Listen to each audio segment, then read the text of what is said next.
ইউনূস আলাইহিস সালাম বিপদে পড়ার পর তিনি যে দোয়া করেছেন, লা ইলাহা ইল্লা আনতা সুবহানাক ইন্নী কুনতু মিনাজ জালিমিন, এই বাক্যগুলো পড়ার পর এগুলো বলে বলে আল্লাহর কাছে তিনি দোয়া করেছেন। আল্লাহ তাআলা তার বিপদ উদ্ধার করেছেন। বিপদে পড়ার পর তিনি যেরকম উদ্ধার হয়েছেন এগুলো পড়ে আল্লাহ তাআলা কোরআনে এই দোয়ার উল্লেখ করে, এই বাক্যগুলোর উল্লেখ করে এরপরে বলেছেন ওয়া কাযালিকা নুনজিল মুমিনিন, একই ভাবে তাকে যেরকম এই বাক্যগুলো, এই জিকিরগুলোর মাধ্যমে আমি রক্ষা করেছি, হেফাজত করেছি ওই বিপদ থেকে, মাছের পেট থেকে, একই ভাবে আমি মুমিনদেরকেও রক্ষা করব। নবী করিম সাল্লাল্লাহু আলাইহি সাল্লাম বলেছেন যে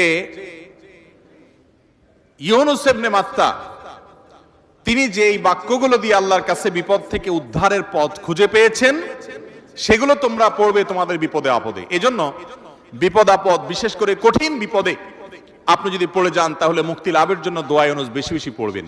এর পাশাপাশি আরো দুটি আমলে কথা বলতে পারে, যেটা আমার জীবনে বহুবার আমল করে দেখেছি, আমি হাতে হাতে পেয়েছি আলহামদুলিল্লাহ। এক নম্বর হলো দোয়া ইউনূস, আরেকটা হলো ইস্তেগফার। এটাও হাদিসে আসছে, নবী করিম সাল্লাল্লাহু আলাইহি ওয়াসাল্লাম বলেছেন মান লাজিমাল ইস্তেগফার, যে ব্যক্তি ইস্তেগফারকে লাজিম বানায় নেয়। লাজিম বানায় নেয় মানে কি? মানে পড়তেই থাকে, থামে না। টয়লেটে গেছে তখন শুধু বন্ধ, খাচ্ছে তখন শুধু বন্ধ, ঘুমাচ্ছে তখন শুধু বন্ধ, আর সারাক্ষণ পড়তেই থাকে ইস্তেগফার। আস্তাগফিরুল্লাহ ওয়া আতুবু ইলাইহি, সাইয়্যিদুল ইস্তেগফার বা যে কোনো ইস্তেগফার, সবচেয়ে ছোট ইস্তেগফার আস্তাগফিরুল্লাহ আস্তাগফিরুল্লাহ, এটা যে পড়তেই থাকে, নবী করিম সাল্লাল্লাহু আলাইহি ওয়াসাল্লাম বলেছেন তার যে কোনো বিপদ থেকে বের হওয়ার জন্য আল্লাহ তাআলা নিজে পথ দেখায় দেন। এমন ভাবে পথ দেখাবেন সে কল্পনাও করবে না। এবং জীবনে বহুবার আমি আমলটা করে দেখেছি, কঠিন কঠিন বিপদে আল্লাহ তাআলা কিভাবে উদ্ধার করেছেন আমি নিজে অবাক হয়ে গেছি, সারপ্রাইজড হয়ে গেছি। নাম্বার 3, দুরুদ। দুরুদের ক্ষেত্রে হাদিসে একই কথা বলা আছে, যে ব্যক্তি দুরুদ বেশি বেশি পড়বে ওই ব্যক্তির সমস্ত পেরেশানি থেকে মুক্ত হওয়ার জন্য এই দুরুদ যথেষ্ট হয়ে যায়। তাহলে 3টা আমলে কথা বললাম, দোয়া ইউনূস, লা ইলাহা ইল্লা আনতা সুবহানাকা ইন্নী কুনতু মিনাজ জালিমিন, আরেকটা হলো ইস্তেগফার বেশি বেশি, আরেকটা হলো দুরুদ।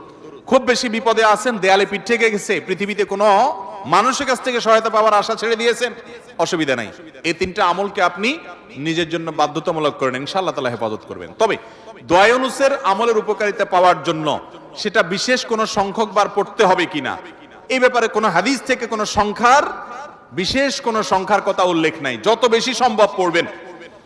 দুনিয়াবি কোনো বিষয় হাসিলের জন্য অভিজ্ঞতার আলোকে, রুকিয়া হিসাবে, ঝাড়ফুঁক হিসাবে, বা দুনিয়ার কোনো কাজে আল্লাহর কাছে প্রার্থনার অংশ হিসাবে তাজরিবা দ্বারা অনেক আমল, যেমন ঝাড়ফুঁকের মধ্যে যেরকম, রুকিয়ার মধ্যে যেরকম বিভিন্ন আমল, আয়াত, হাদিস, সংখ্যা ঠিক করে আপনার ওলামা একরাম করে করে সেটা তাজরিবা পেয়েছেন, ওই আলোকে করা যায়, সেভাবে করা যেতে পারে। কিন্তু সওয়াবের আশা যদি হয় যে এত সংখ্যক বার পড়লে এটা হবে, তাহলে সেটা হাদিস দ্বারা প্রমাণিত না। আর